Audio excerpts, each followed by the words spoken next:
But when we look back on the history of capitalism, what crises have you seen that capitalism has survived, and how does that happen? How does capitalism survive the crisis? I mean, it depends which crisis you look at. I guess you could, obviously 1929 is a big capitalist crisis, but you could also argue that both the world wars were capitalist crises. I think they were more really to do with kind of geopolitical issues rather than capital. But I think capitalism is quite resilient, and I don't think it's necessarily a kind of a crisis in terms of a shock to the stock markets or something like that is going to usher us beyond capitalism. It's the kind of the growing recognition that it's not meeting our needs, that it's not it's not necessarily going to be. People like to talk about crisis theory, and capitalism will always kind of end in crisis, but capitalism kind of survives those, as you say. We go through booms and busts, and who comes out richer at the end of it is the people that were already richer at the start. So it's these things are kind of temporary setbacks to capitalism, but they're very rarely anything that looks fatal. But I think what will kind of see us move past capitalism is that people are seeing that it's not meeting their needs. And I think one example might be kind of increasing the increasing spread of AI, which is replacing people's jobs at a march. And I think there's a tendency at the moment to say, okay, we all panicked a bit about that, and it's not going to be quite as soon or quite as drastic as was once thought. But it's still the case that more and more jobs are going to be replaced with AI, and as opposed to earlier waves of automation, this is going to hit people in people with qualifications, people who've spent years training, and now some AI thing is going to come along and make that negate the point of having done that training. And I think things like that means more people will look at the world and think maybe a jobs guarantee or a universal basic income or some kind of not having the only way I can afford healthcare to be tied to my employment, which is now very precarious because AI is going to take my job off me. That kind of thing. So there's loads of things going on with this, and this is one example of that. Is that more people are going to realise that actually the free market isn't really, that they're the kind of people that the free market's been quite good to over the last half a century, but actually they might be the ones that are ending up getting dumped out of employment and then losing all the things that go with employment. And that makes people start thinking, actually, well, maybe there's something else out there that apart from the free market, maybe we do need to think about how we deal with these issues in society. An increasing amount of social care as well. Governments in modern Western democracies are struggling with aging populations, and we need to deal with this. And capitalism just isn't equipped to deal with this kind of social care crisis that many countries are moving into. And so we need something that says, actually, well, people still need care in their old age, and we need to develop a system that can do that. And the market isn't that system.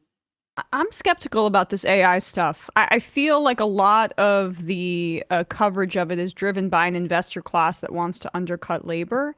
And I mean, it might not be, it's definitely not here now. It might be there eventually. But that also, you can just double back and say, well, this is what the state needs to be regulating. Some of this AI stuff can be outlawed. I mean, there's no rule against it because it is, if it comes to that, undercutting the workforce and labor to such a degree that it should not exist. Sure, I mean, I can see where you're coming from, but I think that's the kind of that's a response that is a response to the development of AI under capitalism, because what has always happened with technological development under capitalism is that somebody invents a machine that does produces twice as quickly, and then half the people are thrown out on the dole, and the others continue to work themselves to the bone, and then now have to pay higher taxes to keep the guys that are on the dole.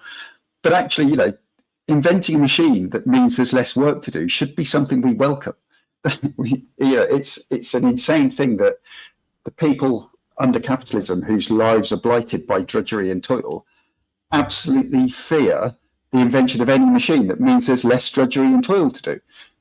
This is insane. We should be welcoming these things. The reason why we don't is because people fear for their jobs, but actually that's because everything is mitigated, everything is aggregated through the market. What we need is a system that says, yeah, here's some new technology. There's less work to do. You can still get the same money. You just only have to go to work for 4 hours a day. Off you go and learn origami, or spend some time with your grandchildren, or you take up golf or something, or go for a walk. Go and look after care for an elderly relative or something.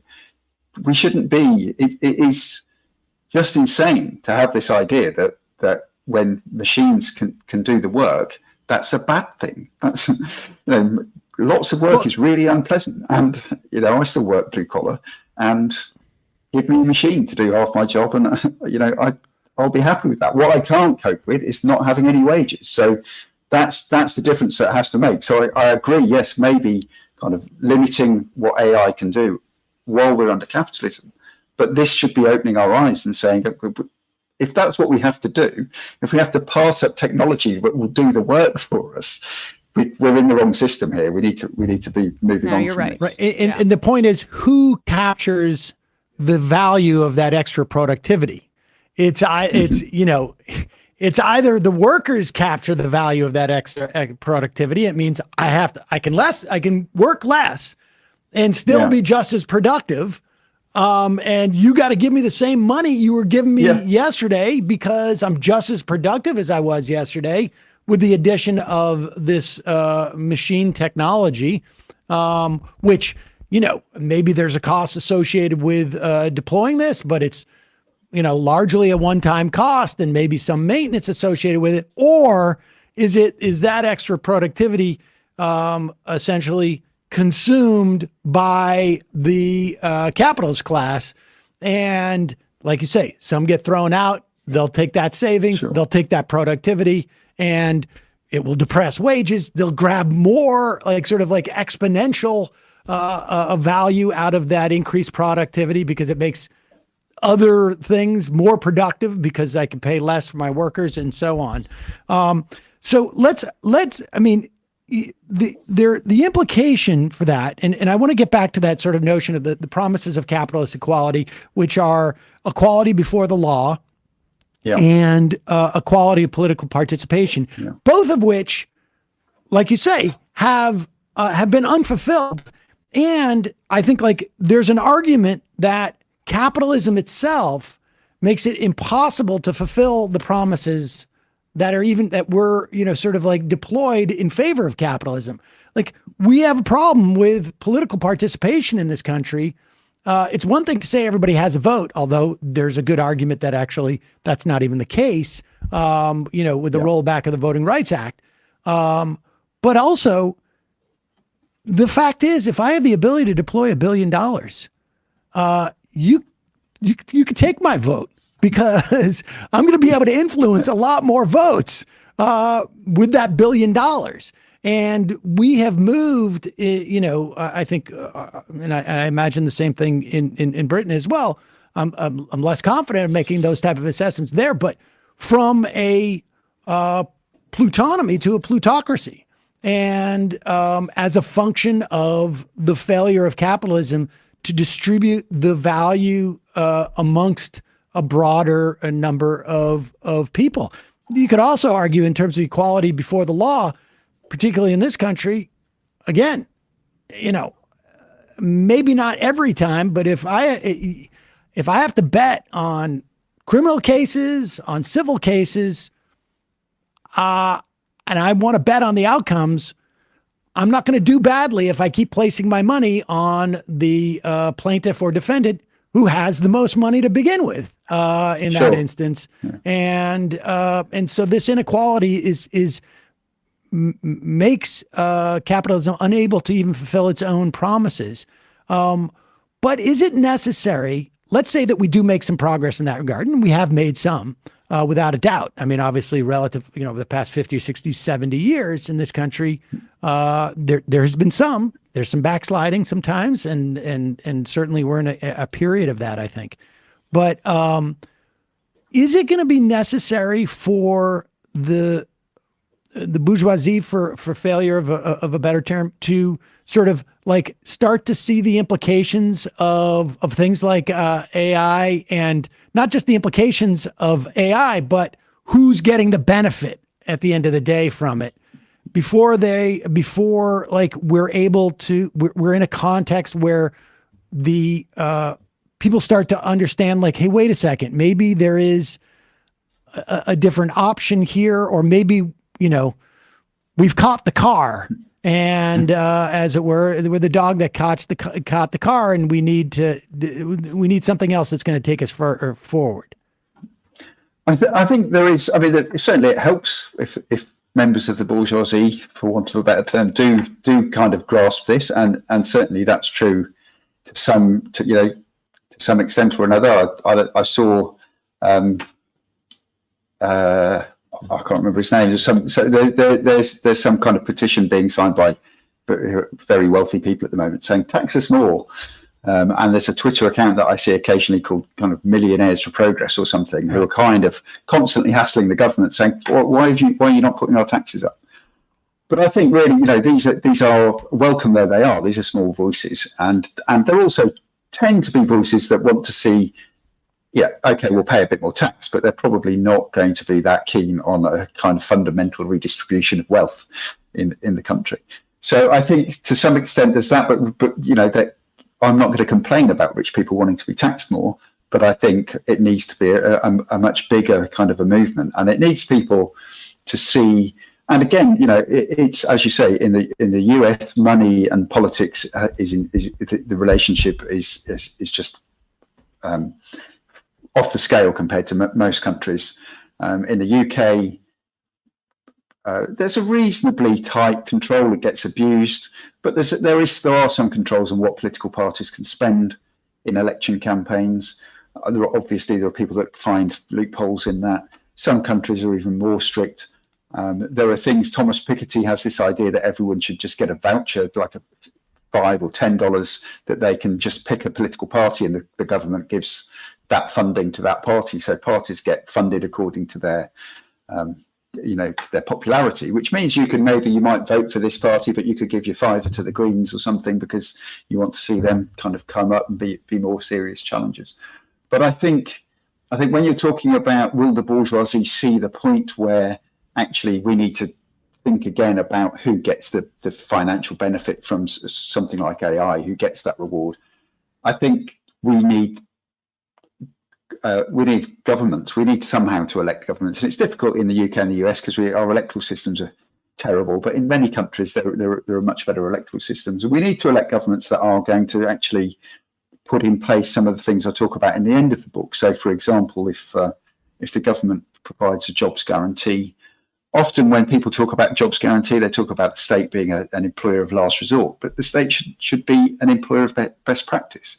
The state should be offering a better job than the rubbish jobs that are being offered, to everyone. So then employers can't just pay you. You're not going to get anyone to work for terrible wages if they can always go to the government and get a better job. When you look at, in the US, you guys spend, I think, 180 billion a year keeping 1.6 million people in prison. At 100 grand a year each. But actually, how about giving people a job that makes them less likely to end up there in the first place? That might, things like that. These kind of things might move us in the right direction. This is, I'm not suggesting that's the answer to everything, but that kind of thing. We need the state to kind of legislate to make it less attractive for people to own the means of production and to use them in an exploitative manner. And that particular thing, because your theory is that you need to, as you articulate in the book, that you need to begin to undercut areas of concentrated power within our society to sort of like roll this out. And the big feature of the Affordable Care Act in this country that was never implemented, that sort of like that is analogous to what you're talking about with labor, was the public option, wherein everyone would have an opportunity to try out a public option. And the theory was by advocates of people like for Medicare for all and whatnot in this country was once you try the public option, it's going to, by being best practices, by being the least expensive and the least predatory, and it's going to squeeze out or push out other private competitors from the market and begin to undercut the power of, the insurance lobby and undercut the provider's power too, because it's going to increasingly get more market power in terms of pricing power. But labor is different in this regard because, is there an attempt here too to empower simultaneously? It's one thing to sort of crowd out rival health insurance options, but as a patient, as a citizen, I'm not necessarily fully empowered. I just have a better product on some level in terms of healthcare. But if there is a public option for employment, that begins to empower labor as well. Sure. Yeah.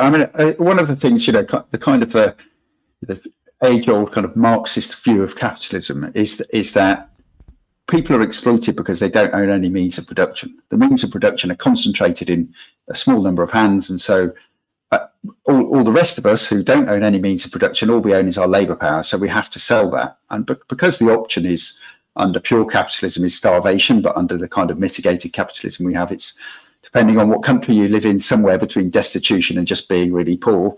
Because that's not a great option, then we have to sell our labour power on unfavourable terms. We don't get the deal we should do because we don't own any means of production. We've got no bargaining power, and so the standard answer to that is seize the means of production.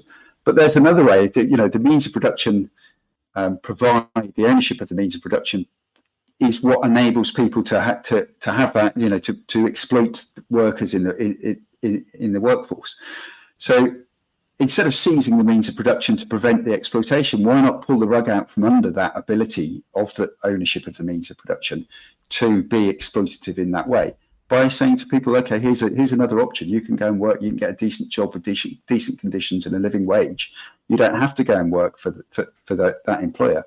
Employers then have to up their game, don't they? They have to compete with the state as in the jobs market, and they're going to then have to offer better terms and conditions, or they're not going to get anyone to go and work for them. So, that's the way of undercutting, and that's the kind of the parallel with the NHS is that with the health service in the UK, no one had to go and seize any hospitals, no one had to go and commandeer anything. The state just said, we're just going to provide a better healthcare than you will get anywhere else for the money, which is nothing because you're paying for it through your taxes. You're not paying for it at the point of use, and so everybody basically used the NHS. They take up a private health in Britain for the kind of whole of the second half of the 20th century was almost zero. It's still very low now. It's